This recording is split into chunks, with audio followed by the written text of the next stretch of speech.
तो hello everyone and welcome to our channel Sigma Academy by Smriti. स्वागत है आप सबका हमारे channel Sigma Academy by Smriti में।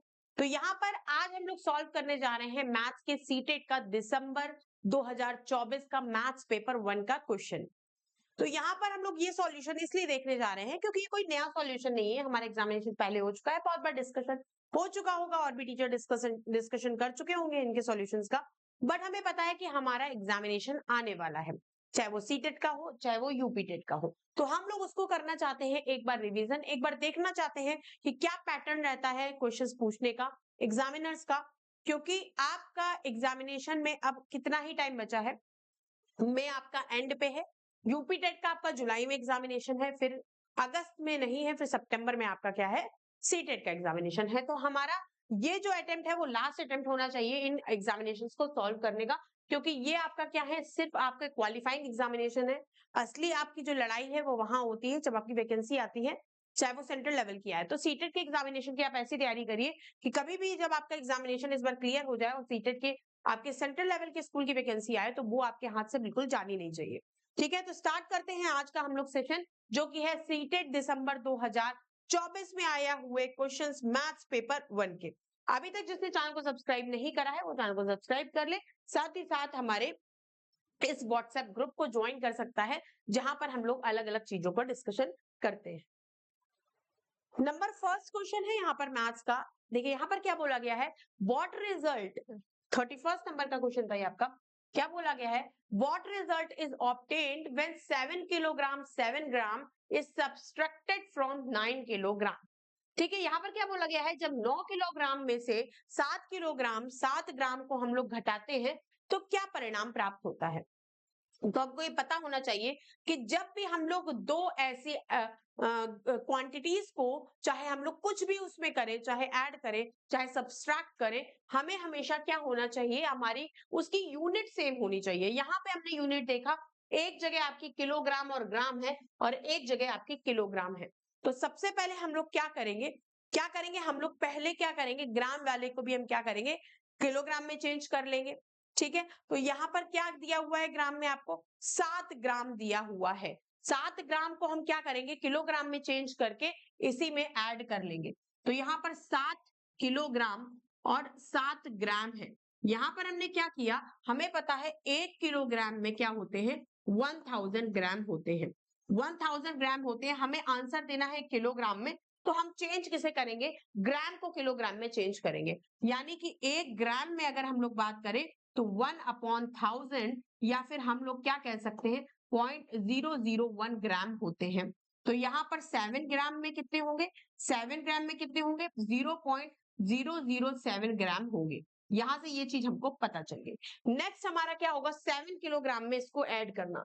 जब हम लोग इस 7 किलोग्राम के साथ ये ऐड करेंगे तो इसको हम लोग क्या लिख लेंगे, 7 किलोग्राम प्लस 0.007, क्या हो जाएगा, ये 1 ग्राम में इतने किलोग्राम होते हैं, ये किलोग्राम में चेंज हो चुका है।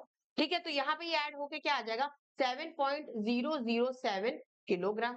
और इसको क्या करना है, सब्ट्रैक्ट करना है 9 किलोग्राम से। अब हम इसको क्या करेंगे, 9 किलोग्राम से हमें सब्ट्रैक्ट करना है किसको, 7.007 को। 0.007 है, हम लोग यहाँ 0.000 लिख लेंगे। 10 में से 7 माइनस किया 3, 9 में से 0 माइनस किया 9, 9 में से 0 9 माइनस किया 9, और यहाँ पे 8 में से 7 माइनस किया 1, यानी कि 1.993 किलोग्राम इसका आंसर आएगा, जो कि हमें ऑप्शन नंबर यहाँ पर डी यानी कि फोर्थ ऑप्शन दिया हुआ है। क्या ये बात सबको क्लियर है, ये बात सबको क्लियर है कि कैसे हम लोगों ने यहाँ पर सब्सट्रैक्शन करा इसका। ठीक है, नेक्स्ट क्वेश्चन की तरफ आगे बढ़ते हैं हम लोग। नेक्स्ट क्वेश्चन यहाँ पर दिया गया है कि इन अ क्लास थर्ड के बच्चों को ये क्वेश्चन दिया गया। क्या बोला गया कि 150 चिल्ड्रन थे और were asked to make name their favourite fruits. Class third के बच्चे थे, 150 बच्चे थे, उनसे पूछा गया कि उनके फेवरेट फ्रूट्स कौन से हैं, और द रिजल्ट जो था ज्यादातर क्या था, इन्हीं 5 फलों के नाम उन बच्चों ने लिए। और बच्चों के नाम जो जो इन फलों के नाम लिए उन बच्चों ने, उनकी संख्याएं यहाँ पर दी गई है कि 28 बच्चों ने एप्पल का नाम लिया, 26 बच्चों ने गुआवा का, 44 ने मैंगो का, 14 ने बनाना का, 28 ने ग्रेप्स का। तो ये इन्होंने नाम लिए। अब हमसे यहाँ पर क्वेश्चन क्या पूछा गया है, पहला ऑप्शन दिया गया है apples and guavas are the favourite fruits of an equal number of childrens. तो एप्पल और क्या गुआवा के लिए बात की गई, क्या ये इक्वल नंबर है? नहीं है, बिल्कुल भी नहीं है। तो ये हमारा ऑप्शन एकदम रॉन्ग है। सेकेंड क्वेश्चन हमसे पूछा गया the difference between the number of children who like grapes and the number of children who likes bananas. Grapes and bananas, grapes and bananas, इनका डिफरेंस जो है वो क्या कह रहा है कि क्या 16 है? तो यहाँ पे डिफरेंस हमने देखा तो 14 आ रहा था, 24 माइनस 14 14, 16 नहीं आ रहा था, यानी कि ऑप्शन नंबर 2 भी क्या है हमारा गलत है।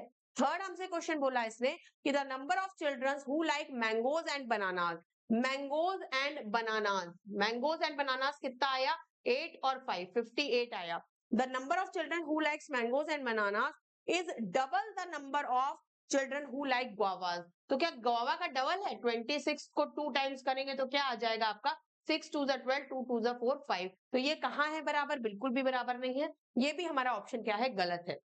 नेक्स्ट हमसे पूछा गया कि the 10 children do not like any of the fruits. तो बोल रहा है कि क्या 10 बच्चों को कुछ भी नहीं पसंद था? तो अगर इन बच्चों का ऐड 140 आएगा तो और यहाँ टोटल 150 थे, तब ये हमारा चीज कंफर्म हो जाएगी। यहाँ 10 स्टूडेंट्स को, 10 चिल्ड्रन को कुछ भी नहीं पसंद था। यहाँ पर हमने ऐड किया 6 4 10 और 18, और 18 और 4 क्या हो गया? 22, 22 और 8 कितना हो गया? 30। 30 यहाँ पर कैरी है, 3 4 5 6 7 8 9 10 और 14, 140 ही आपका सम आ रहा है। टोटल थे 150 चिल्ड्रन, यानी 10 चिल्ड्रन को वाकई कुछ भी नहीं पसंद था, यानी कि ऑप्शन नंबर 4 जो है यहाँ पर करेक्ट ऑप्शन होगा। ठीक है, 150 माइनस 140, 10 यहाँ पर बच्चे ऐसे होंगे जिनको कुछ भी नहीं पसंद होगा। नेक्स्ट क्वेश्चन बोला गया है which of the following is least accurate regarding formative assessment in a mathematics classroom. गणित की कक्षा में रचनात्मक मूल्यांकन के संबंध में निम्नलिखित में से कौन सा कथन सबसे कम सही है? ठीक है, क्या बोल रहा है? Number 1, it helps in identifying students misconceptions. यह स्टूडेंट्स की सबसे गलत फहमियों को पहचानने में मदद होता क्या है? ये फॉर्मेटिव असेसमेंट क्या होता है? क्या होता है ये? यहां पर ये होता है कि बच्चा क्या समझा है, बच्चा कितना सीखा है ना, कितनी सुधार की आवश्यकता है, ये चेक जो किया जाता है वो क्या होता है? फॉर्मेटिव आपकी क्या होती है? यहाँ पर ये क्या बोला गया है? फॉर्मेटिव असेसमेंट होती है कि जो हमने क्लास में स्टूडेंट्स को समझाया है वो बच्चा कितना समझा है, इस चीज को समझना, क्या उसमें सुधार की आवश्यकता है, इस चीज को समझना फॉर्मेटिव असेसमेंट होती है। ठीक है, जैसे यहाँ पर बच्चे से पूछा गया कि उसको, बच्चे को हमने क्या किया? फ्रैक्शन पढ़ाया कि 1/2 क्या होता है, 1/4 क्या होता है, 2/7 क्या होता है, ये सब हमने बच्चे को समझाया फ्रैक्शन के बारे में। बच्चे ने फ्रैक्शन को समझा। ठीक है, उसके बाद हमने एक बच्चा था, कोई भी राहुल बच्चा था, उससे हमने पूछा कि आप ये बताइए कि अगर पिज्जा में 4 पिज्जा के पार्ट्स थे, एक आपने खा लिया, तो कितना पार्ट आपने खाया है? कितना पार्ट आपने खाया है? उस बच्चे ने आंसर दिया 3/4 पार्ट हमने खाया है। तुरंत टीचर ने कहा नहीं, ये गलत आंसर है, क्योंकि आपने कितना खाया है? 1/4 खाया है। बच्चे को समझाया कि कैसे 4 पार्ट थे, एक आपने खाया, एक जो आपने खा लिया उसमें अपॉन टोटल करेंगे तो 1/4 आपने खा लिया। नेक्स्ट उसने पूछा फिर टीचर ने कि आपके पास 5 चॉकलेट थी, आपने 2 पार्ट खा लिया, अब आप बताइए कि आपने कितने पार्ट चॉकलेट खा लिए? अब उस बच्चे ने तुरंत आंसर दे दिया 2/5 पार्ट जो है मैंने खा लिया है चॉकलेट्स का। 5 चॉकलेट थी, 2 मैंने खा ली, तो 2/5 पार्ट मैंने खा लिया है। अब क्या हो गया? बच्चे को समझ में आ गया। यही फॉर्मेटिव असेसमेंट है कि बच्चे को समझना, बच्चे की देखना कि क्या चीज वो नहीं समझ पा रहा है, आइडेंटिफाई करना उसकी गलतफहमी को कि क्या उसकी गलती हो रही है, उसको आइडेंटिफाई करना। क्लियर है कि क्यों वो 3/4 आंसर दे रहा था, क्यों 1/4 आंसर नहीं दे रहा था, आइडेंटिफाई किया। यही होता है हमारा फॉर्मेटिव असेसमेंट। क्या लिखा है? It helps in identifying students misconception. यह स्टूडेंट्स की गलत फहमियों को पहचानने में मदद करता है। नेक्स्ट क्या बोल रहा है? It provides cumulative assessment that helps in ranking students. यह संचयी मूल्यांकन प्रदान करता है जो छात्रों को रैंकिंग देने में मदद करता है। बिल्कुल भी नहीं, रैंकिंग क्यों देनी है यार? रैंकिंग की तो बात ही नहीं हो रही है, रैंकिंग की तो कोई बात ही नहीं हो रही है। यहाँ तो सीधे सीधे क्लासरूम में ही हम चेक कर रहे हैं कि उसको क्लियर हुई है कि चीजें नहीं हुई है। नेक्स्ट क्या है, it involves checking students progress during teaching activities. यह शिक्षण गतिविधियों के दौरान छात्रों की प्रगति की जांच करना शामिल है। जांच तो आपकी वो होती है कि आप उसको कोई टेस्ट दे रहे हैं, आप उसके टेस्ट दे के जांच कर रहे हैं, तो हम ऐसी कोई जांच नहीं कर रहे हैं यहाँ पर। हम लोग ऐसे कुछ, हम उसको क्या चीजें चेक कर रहे हैं कि उसकी कहाँ गलती हो रही है, उस चीज को चेक कर रहे हैं। It helps in identifying students conceptual understanding, बिल्कुल भी नहीं, कॉन्सेप्चुअल अंडरस्टैंडिंग को नहीं समझ रहे हैं हम, यहाँ गलत फहमियां उसकी देख रहे हैं, क्या वो गलती कर रहा है। ठीक है, ऑप्शन नंबर ए। नेक्स्ट कह रहा है, a person withdrew 4560 from their bank account on the 4th of the month and deposit 2567 on the 20th of the same month. If the balance at the end of the month is 3125, then the amount in their account in the beginning of the month was. क्या बोल रहा है ये? उसने बोला क्योंकि कुछ उसके पास अमाउंट पहले था बैंक में, कुछ अमाउंट उसके पास था, उसके बाद उसने क्या किया, निकाल लिया कितना, 4560। ठीक है भाई, 4560 अमाउंट इसने निकाल लिया है। उसके बाद उसने 4th of the month and deposit इतने on the 20th of the month, 20 तारीख को उसने इतना रुपए फिर से डाल दिया, इतना निकाला इतना डाल दिया। अब इसके पास कितना पैसा है, अब इसके पास कितना पैसा है, अब इसके पास 3125 रुपीज बचा है। अब बताइए कि पहले उसके पास कितना पैसा था, यानी पहले का अमाउंट आपको बताना है, ए की वैल्यू निकालनी है। तो ए की वैल्यू कैसे हम लोग निकालेंगे, यहां से हमने माइनस किया, 10 में से 7 माइनस किया 3, यहाँ पर माइनस आएगा 9, यहाँ से 14 माइनस 9, 1997 यहाँ पर आएगा, 3125 यहाँ पर आएगा, यहाँ पर ये प्लस हो जाएगा, अमाउंट कितना हो जाएगा, 7 और 5 क्या हो जाएगा, 7 क्या 5 क्या हो जाएगा, 12 हो जाएगा। क्या हो जाएगा, 7 और 5 12 हो जाएगा क्या। जब यहां से हमने माइनस किया तो 10 में से 7 माइनस किया 3 आएगा, सॉरी ये क्या हुआ है हम लोगों ने, ये क्या है, ये 4560 है। यहाँ पे 10 में से 7 माइनस किया 3 आया, और 15 में से 6 माइनस किया 9 आया, 14 में से 5 माइनस किया 9 आया, ये 1993 आएगा।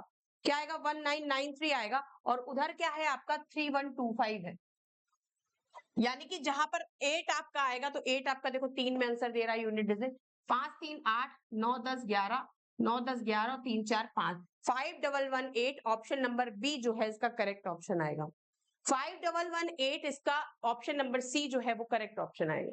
क्या क्लियर है। थर्ड क्वेश्चन यहां पर आपको दिया हुआ है कि in a primary school math teacher assigned the following problem of their students, how many classes of 28 students each would be required for a school with 616 students, one student solve the problem in this manner। ठीक है, question दिया कि 616 total students थे और 28 students की आपको class बनानी थी, तो कितनी क्लासेस आपकी बनेंगी, है ना। How required for school, how one student solve the problem in this manner, एक स्टूडेंट ने इस तरीके से प्रॉब्लम को सॉल्व किया। क्या उसने किया, उसने कैसे सॉल्व किया, उसने कहा कि एक क्लास में 28 स्टूडेंट्स बैठने हैं, यानी 10 क्लास में 280 स्टूडेंट्स बैठेंगे, फिर दूसरी 10 क्लास में फिर 280 बैठेंगे, इस तरीके से 560 स्टूडेंट्स ये बैठ गए। इसके बाद दो अभी भी कितने स्टूडेंट्स बचे, अभी भी कितने स्टूडेंट्स बचे हमारे पास, टोटल थे 616, अभी 560 हुए हैं, तो 616 में से 560 माइनस करें तो कितना आएगा, 56 अभी बचा है। तो ये 56 कितने में बैठ जाएंगे, दो क्लासेस में बैठ जाएंगे, क्योंकि एक 28 में बैठने हैं। तो यहाँ पर क्या हो गया, 10 ये क्लास 10 ये क्लास और 2 ये क्लास, 22 क्लासेस टोटल हमें जरूरत पड़ेगी। तो यहाँ पर इसने कौन सी विधि लगाई है, कौन सी इसने लगाया है विधि से देखो क्या किया इसने, क्या किया इसने, ये किया इसने पहले क्या किया, 280 10 में बैठेंगे, फिर 280 उन 10 में बैठेंगे, फिर 56 इधर बैठेंगे, यही तो बात करी। 280 पहले में बैठेंगे, फिर 280 बैठेंगे, फिर 56 में बैठेंगे। और यहाँ पर कितनी स्टूडेंट्स बैठने थे एक क्लास में, 28 स्टूडेंट्स बैठने थे, इसी से तो डिवाइड किया है। तो हमारे यहाँ पर कितना आ गया, 10 क्लासेस यहाँ पर, 10 क्लासेस यहाँ पर और 2 क्लासेस यहाँ पर, कितना आ गया आपका 22 क्लासेस, यही तो किया है। तो ये है क्या, ये है क्या, ये है आपका डिस्ट्रीब्यूशन ऑफ, क्या है ये, डिस्ट्रीब्यूटिव लॉ ऑफ डिवीजन है। क्या है ये, distributive law of division, division का लॉ है किसका, डिस्ट्रीब्यूटिव लॉ ऑफ डिवीजन है। तो यहां पर अगर हम लोग देखें तो कौन सा आपका ऑप्शन यहाँ पर करेक्ट है, both the distributive and associative, नहीं, the student used an incorrect algorithm, the student applied to the associative law of division, और ये क्या है, the student applied the distributive law of division. तो क्या है, डिस्ट्रीब्यूटिव लॉ ऑफ डिवीजन इसने लगाया है। Option number D, distributive law of division इसने लगाया है। The student applied the distributive law of division over addition to solve the problem. Clear है? कैसे उसने इस क्वेश्चन को सॉल्व किया? उसने इस तरीके से क्वेश्चन सॉल्व किया, और ये है क्या, डिस्ट्रीब्यूटिव लॉ ऑफ डिवीजन है। यही यहां पर दिखाया था, देखो 10 280 10 280 256, वही इसको सॉल्व किया था उस बच्चे ने। क्लियर है? नेक्स्ट क्वेश्चन है कि यहां पर बोला गया है कि जो ट्राइंगल है सारी साइड्स इक्वल होती हैं, in which all sides are different, different side सब में किस में होती हैं, तो हम सबको पता है वो क्या होता है, हमारा स्केलेन ट्राइंगल होता है, जिसमें सारी ही भुजाएं आपकी अलग अलग उसकी होती है। ठीक है, सारी साइड्स आपकी डिफरेंट लेंथ की होती है स्केलेन में। राइट एंगल ट्राइंगल कौन सा होता है, 90 डिग्री का कोण जो होता है वो राइट एंगल ट्राइंगल होता है। इक्विलेटर क्या होता है, सारी ही लेंथ आपकी हर एक भुजा की सेम होती है, तीनों भुजाओं की। आइसोसेलेस क्या होता है, दो भुजाएं आपकी सेम होती हैं किसी भी ट्राइंगल की, तो आइसोसेलेस ट्राइंगल कहलाता है। क्लियर है ये वाला क्वेश्चन? नेक्स्ट है the sum of the prime numbers between 31 and 60। 31 से लेकर 60 के बीच में प्राइम नंबर्स का हमको क्या बताना है, ऐड बताना है। तो अगर हम लोग यहाँ बात करें 31 से लेकर 60 के बीच में पूछा गया है, हमें एक चीज पहले से पता है कि 1 से 50 के बीच में 15 प्राइम नंबर होते हैं, 51 से 100 के बीच में 10 प्राइम नंबर होते हैं, और अगर हमसे बोला जाए 1 से 100 के बीच में टोटल 25 प्राइम नंबर होते हैं, ये हमें पहले से पता है ये बात। अब हमसे पूछा गया 31 से लेकर 60 के बीच में कितने प्राइम नंबर होते हैं।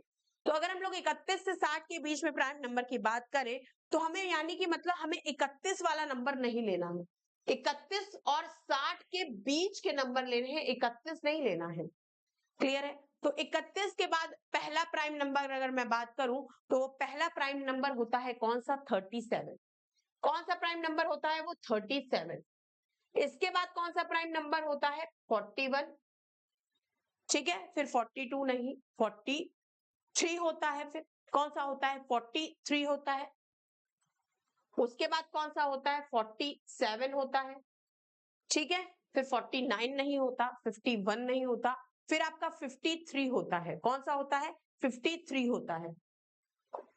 फिर 54 नहीं होता, 55 नहीं, 56 नहीं, 57 नहीं, 58 नहीं, 59 होता है। ये आपके कितने प्राइम नंबर हो गए, 6 प्राइम नंबर्स होते हैं आपके, किसमें, 31 और 60 के बीच में। इसको ऐड करेंगे 7 3 10 17 18 19 20 21 और 9 30 हो गए।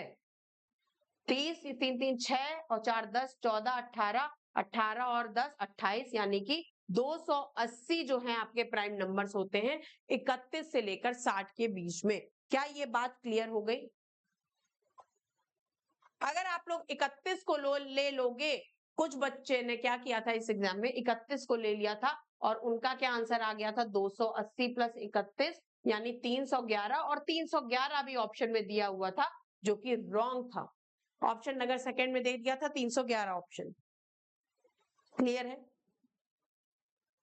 नेक्स्ट है the product of the numbers preceding 201 and the number succeeding 4781। हमें क्या बताना है, 201 से ठीक पहले की संख्या क्या होगी, 200 होगी, और 4 7 8 1 से ठीक बाद की संख्या क्या होगी, 4 7 8 2 होगी। इनका हमको क्या बताना है, प्रोडक्ट बताना है। तो प्रोडक्ट हम लोग यहाँ कैसे बता सकते हैं, यूनिट डिजिट से बता सकते हैं। यहाँ पर क्या है, 2 0 पहले आएंगे, तो 2 0 आएंगे, ये तो पहले ही हट गए हमारे ऑप्शन में से। फिर 2 2 जा 4 यानी कि 400 आपका आएगा, जो कि ऑप्शन नंबर 4 में है। यही हमारा करेक्ट आंसर होगा, ऑप्शन नंबर 4। क्लियर है? नेक्स्ट है आपका, what is the most appropriate cognitive skill that helps students identify and group shapes based on their attributes and properties। ठीक है,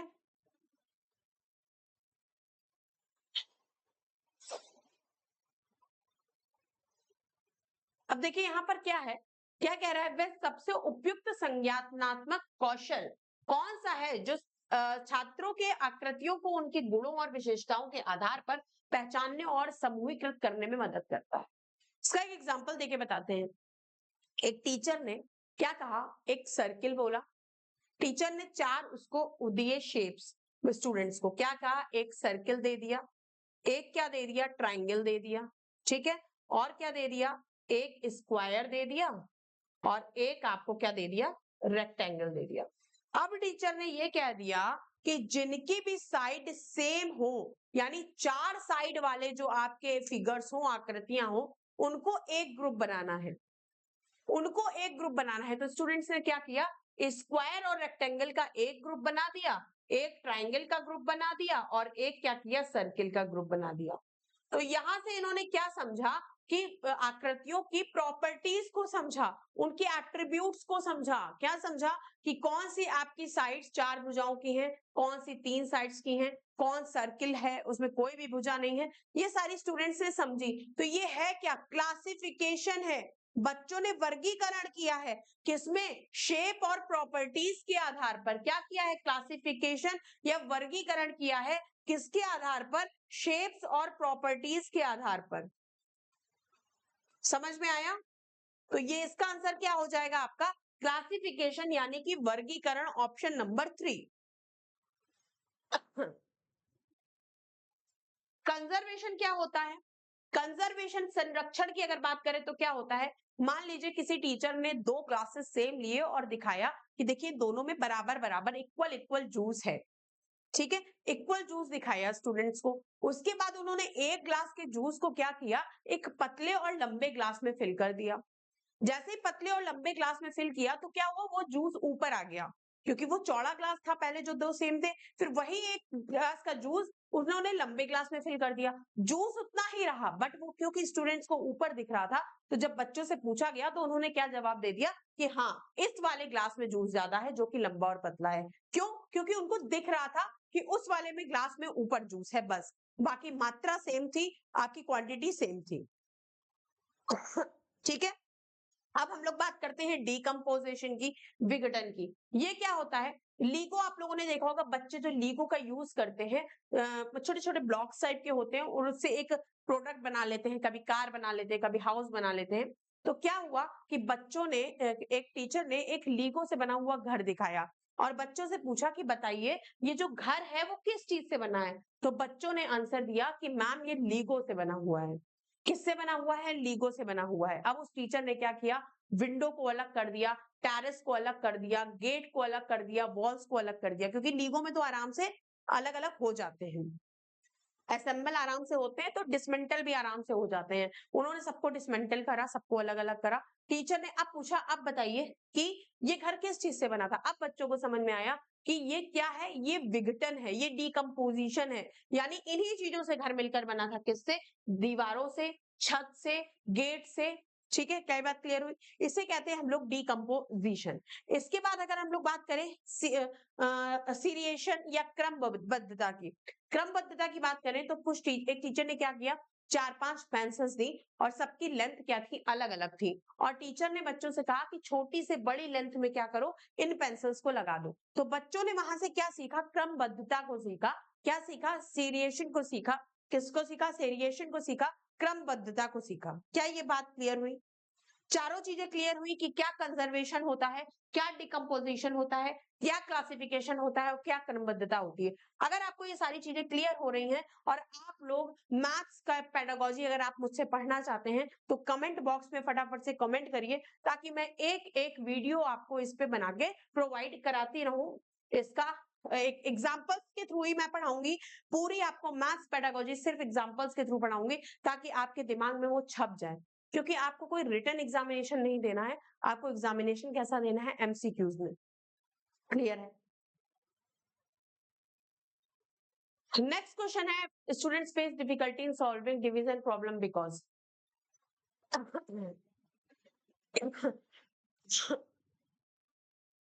डिवीजन के प्रॉब्लम में स्टूडेंट्स क्यों कठिनाई महसूस करते हैं? नंबर फर्स्ट है, division problems have no utility in daily life, क्योंकि जीवन में कोई इसकी उपयोगिता नहीं है क्या, इसलिए डिवीजन के को कठिन समझते हैं। नेक्स्ट कहा है there are no informal methods for solving division problems. Division के सवालों को हल करने के लिए कोई इनफॉर्मल तरीका नहीं है, क्या इसलिए कठिन समझते हैं? थर्ड ऑप्शन दिया गया है to solve division problems students need to have a strong command over addition subtraction and multiplication, क्या इसलिए कठिन समझते हैं?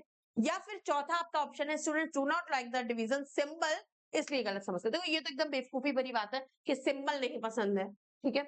दूसरी बात, यहाँ पर कोई डिवीजन का हमारे दैनिक जीवन में कोई यूज नहीं होता, ये भी बात एकदम गलत है, क्यों नहीं होता है? नेक्स्ट है इन्फॉर्मेशन इनफॉर्मल मेथड कोई नहीं है, इसलिए ये तो कोई बात ही नहीं, इनफॉर्मल मेथड नहीं है। और लास्ट क्या है आपका थर्ड ऑप्शन है to solve division problem students needs to have strong command over multiplication addition subtraction, क्योंकि स्टूडेंट्स को जब डिवीजन सीखना होगा तो उन्हें मल्टीप्लिकेशन भी पता होना चाहिए, एडिशन भी पता होना चाहिए, सब्ट्रैक्शन भी पता होना चाहिए, इसलिए डिवीजन की प्रॉब्लम उनको कठिन लगती है। क्यों? देखिए बी ऑप्शन ही सी ऑप्शन ही इसका करेक्ट होगा।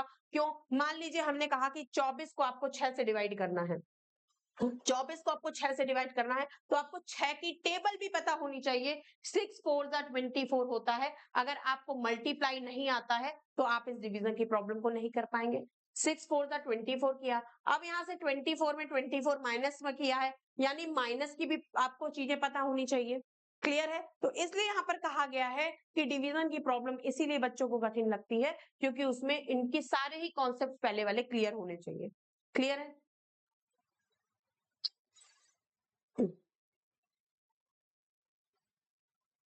नेक्स्ट है आपका 12th क्वेश्चन, क्या बोल रहा है? When a third grade student is asked to write 105 as a number, he writes as 1005, it this indicates that, जब तीसरी कक्षा के किसी छात्र से 105 को संख्या को रूप में लिखने को कहा जाता है तो वह क्या करता है? इसे इससे यह संकेत मिलता है, वो क्या लिख देता है? 1005 लिख देता है इसको। बोला क्या गया था इसे लिखने को? 105। तो यहां से इसमें क्या चीज की कमी है उस बच्चे ने? अगर उसने 105 को 1005 लिखा है तो उसके अंदर क्या कमी है?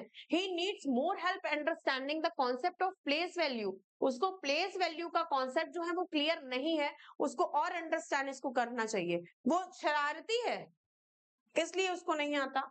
द स्टूडेंट्स लर्न स्लोली, धीरे सीखता है, उससे क्या मतलब है? क्या जो स्टूडेंट्स धीरे सीखते हैं क्या वो सीख नहीं पाते हैं? क्या वो ये चीज गलत सीख लेंगे? धीमे सीखता है, गलत नहीं सीखता है। He is unsuited to learning mathematics, वह मैथ सीखने के लिए सही नहीं है। एक ही ऑप्शन हमारे पास बचा कि उसको क्या कॉन्सेप्ट नहीं क्लियर था फेस वैल्यू का, प्लेस वैल्यू का, क्योंकि प्लेस वैल्यू का कॉन्सेप्ट था ये 105 लिखना। क्या ये बात क्लियर है? 105 लिखना, उसको पता होना चाहिए कि प्लेस वैल्यूज में हंड्रेड्स की पोजीशन क्या है, यूनिट पोजीशन क्या है, वो उसको नहीं पता थी। क्लियर है?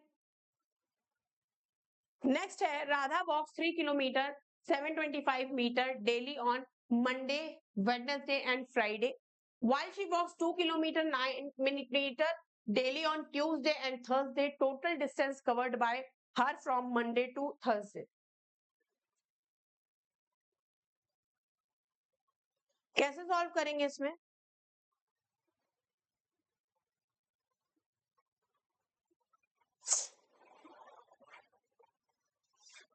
यहाँ अगर हम लोग बात करें तो यहाँ क्या हो रहा है? 3 किलोमीटर 725 मीटर कितने दिन चल रहा है? मंडे, वेडनेसडे और फ्राइडे, इन तीनों दिनों में इतना चल रहा है। कितना? 3 किलोमीटर 725 मीटर। तो अगर हम लोग इसकी बात करें तो 3 दिन चला है ये कितना? 3 दिन चला है ये कितना? 3 किलोमीटर और 725 मीटर।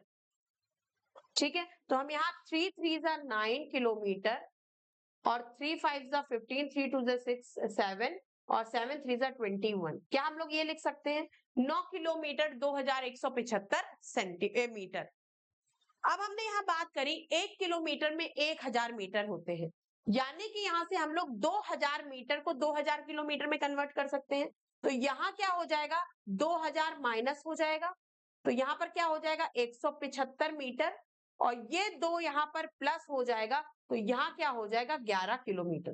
तो ये क्या बन जाएगा? 11 किलोमीटर 175 मीटर, ये बन गया। क्लियर है? 11 किलोमीटर 175 मीटर। और यहाँ पर क्या था, 2 किलोमीटर 9 मीटर डेली ट्यूसडे और थर्सडे को चलता है, यानी कि 2 किलोमीटर चलता है वो कितना, 2 किलोमीटर और 9 मीटर। तो इसको हम लोग लिख सकते हैं 4 किलोमीटर और 18 मीटर। क्या लिख सकते हैं, 4 किलोमीटर और 18 मीटर। अब हमें क्या करना है, टोटल बताना था, यानी इनको और इनको क्या करना है, ऐड करना है, यानी कि 11 किलोमीटर 175 मीटर और 4 किलोमीटर 18 मीटर को ऐड करना था। तो क्या हो गया, 8 5 क्या हो गया, 13 हो गया, 7 8 9 हो गया, 193 और 15, यानी कि 15.193 क्या आ गया, किलोमीटर आ गया। ये आपका आंसर हुआ ऑप्शन नंबर 2।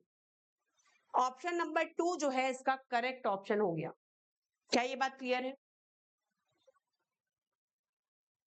नेक्स्ट है यहां पर, Hill's theory of geometric thinking is, क्या बोला गया है, जैस्मिन ने कहा कि एक रेक्टेंगल में 2 पेयर होते हैं अपोजिट साइड्स के जो पैरेलल होते हैं। In a square 2 pairs of opposite sides are also parallel, 2 pair यहां भी अपोजिट होते हैं जो पैरेलल होते हैं। यानी इसने ये कहा कि रेक्टेंगल में भी 2 पैरेलल साइड्स इक्वल होती हैं और आपकी इसमें भी होती हैं, किसमें, स्क्वायर में भी होती हैं, कि 2 pairs of opposite sides are parallel. और कह रही है कि यही बात क्या होती है, पैरेललोग्राम में भी होती है।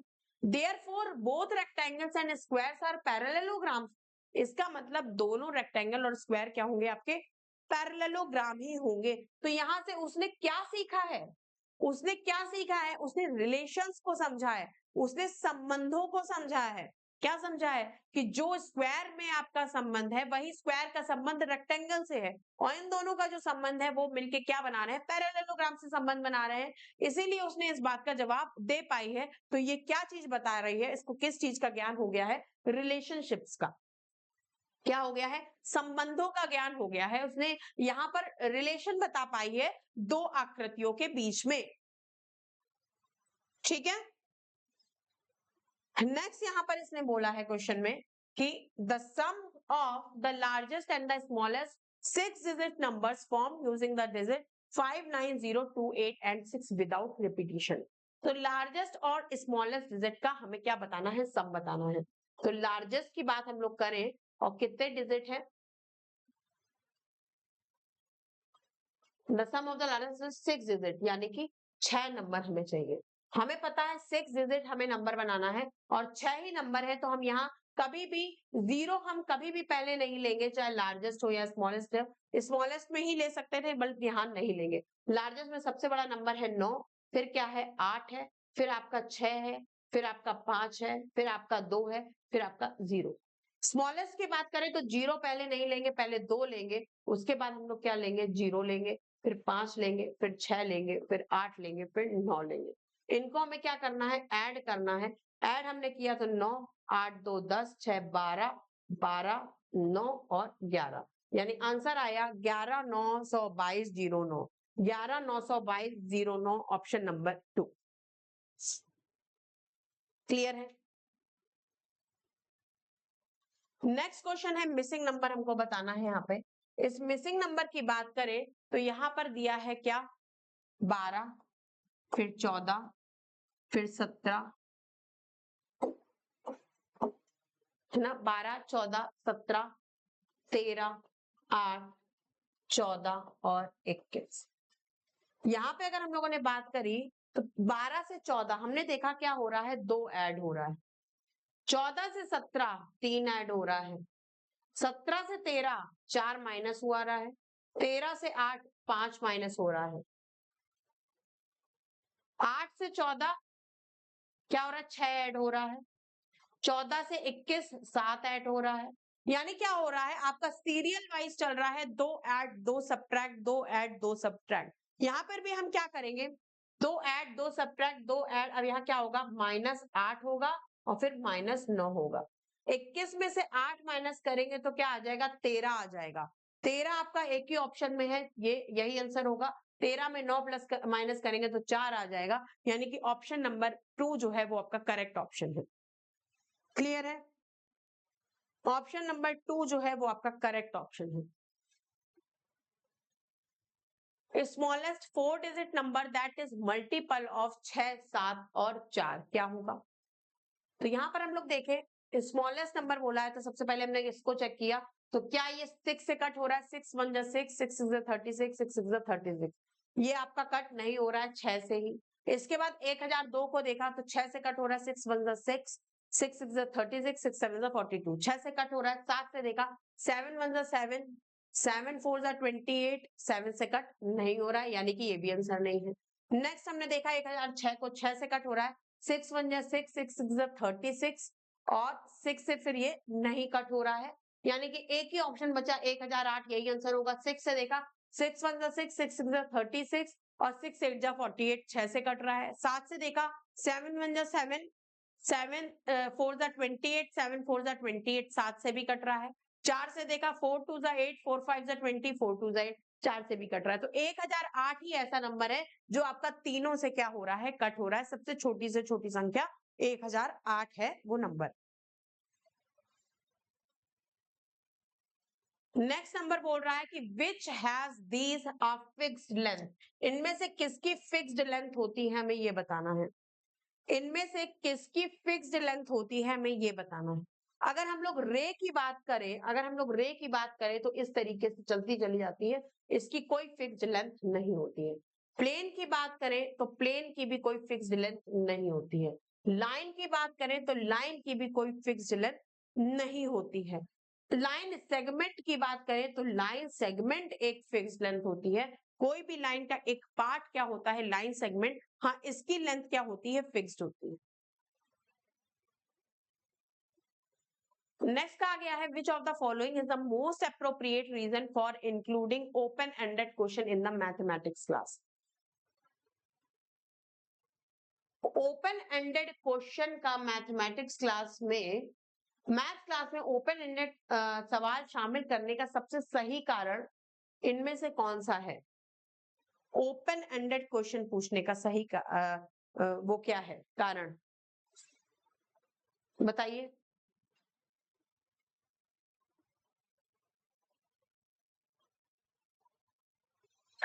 अब देखिए यहां पर दो एग्जांपल मैं आपको देती हूँ। एक टीचर ने कहा, एक टीचर ने पूछा बच्चों से, ये आपको मैं बता रही हूँ ओपन एंडेड क्वेश्चन पूछने का फायदा क्या होता है।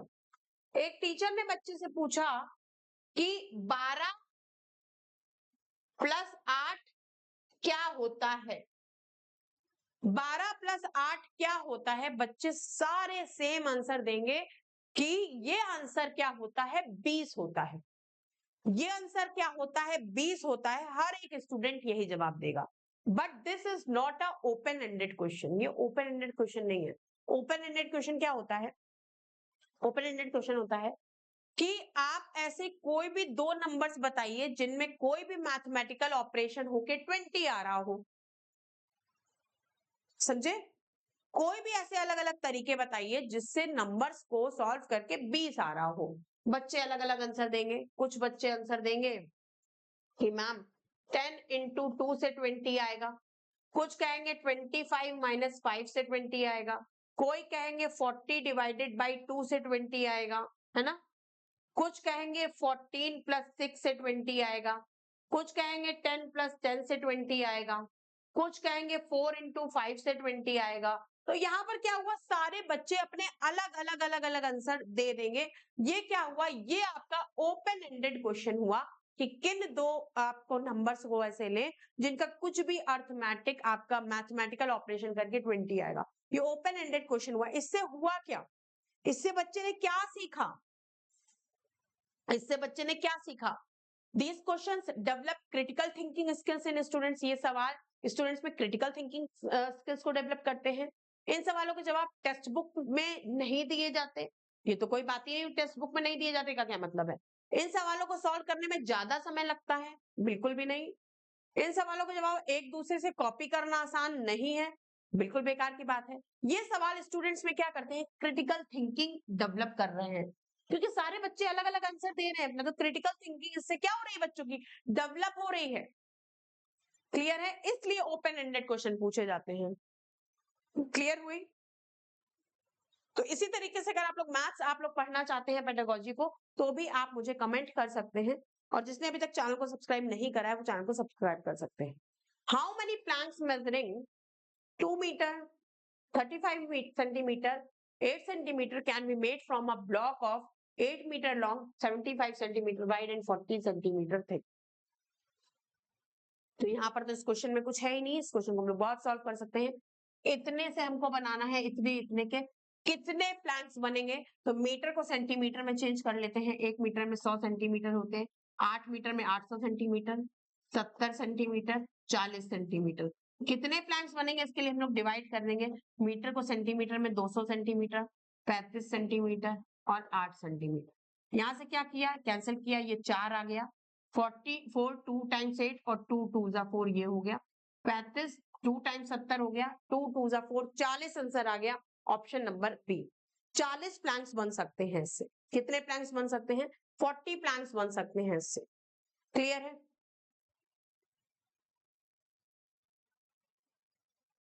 नेक्स्ट है सिंपल क्वेश्चन है, आपको इसका आंसर बताना है। तो ये क्या है, कुछ नहीं है, इसमें आपको एलसीएम ले लेना है। किसका? 14, 8 और 7 का एलसीएम लेंगे तो 56 आ जाएगा। 7 8 जा 56, 8 4 जा 32, 14 4 जा 56, 20, 8 7 जा 49। तो क्या हो गया? 52 माइनस 49 अपॉन 56। तो ये क्या हो गया? 3/56, यानी कि ऑप्शन नंबर ए। 3/56 इससे आ जाएगा ऑप्शन नंबर ए। क्या ये बात क्लियर है सबको? Which of the following letters has 2 lines of symmetry? 2 lines की सिमेट्री क्या होती है? कुछ भी आपका ऐसा नंबर हो या वर्ड हो जिसमें 2 लाइंस की सिमेट्री एक्स और वाई एक्सेस दोनों तरफ से एक सा दिखाई दे, तो कौन सा आपका है? अगर हम लोग आई कहें, यू कहें, एच कहें या एट कहें, किस तरीके से लाइन ऑफ सिमेट्री बनेगी? तो एच में क्या लाइन ऑफ सिमेट्री बनेगी? इस तरीके से भी दोनों पार्ट सेम है, इस तरीके से भी दोनों पार्ट सेम है, तो यहाँ पर आंसर क्या हो जाएगा? H. The difference between the place value of 5 and 7 in the number of this. Place value क्या होता है? जो भी नंबर आपको दिया हो और उसके आगे जितनी डिजिट्स हो उतने जीरो लगा दो, वही उसकी प्लेस वैल्यू होगी। 5 की बात कही गई तो 5 के आगे कितने जीरो लगेंगे? 1 2 3 और 4, तो 4 जीरो हमने लगा दिए। इसके बाद हमने बात करी किसकी? 7 की, तो 7 के आगे कितने जीरो लगेंगे? 1, तो 7 के आगे 1 जीरो। इसका डिफरेंस बताना है। 10 में से 7 माइनस किया 3, 9 9 और 4, तो क्या हो गया आपका? 49930, जो कि आपका ऑप्शन नंबर थर्ड में दिया हुआ है। क्लियर है? तो ये आपके क्वेश्चंस थे 2024 के दिसंबर के सीटेट के।